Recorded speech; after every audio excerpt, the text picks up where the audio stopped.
And this is where the idea came from. So today you can, as a freelancer or even anyone that's getting paid from abroad, access this account. In Egypt today, you can do it with a passport. You can apply, takes 5 minutes. Scan your passport, complete the application.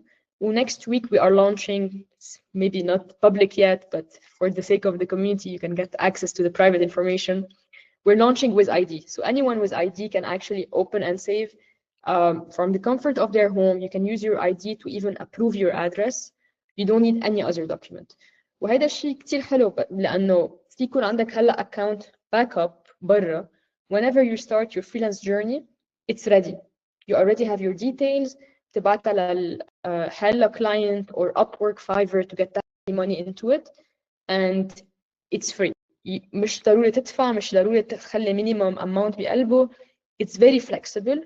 وهيدا الكونسبت اللي طلعنا فيه انه بدنا نخلي كل العالم no matter where they're from be able to get money from abroad at zero cost and be able to send it back home, whether Egypt وهلا حتى عنا Bangladesh, Lebanon, Pakistan, Nigeria, a lot of countries where you can get this money out for just $1 and very good rate. So we have one of the best rate in the market if you want it in local currency.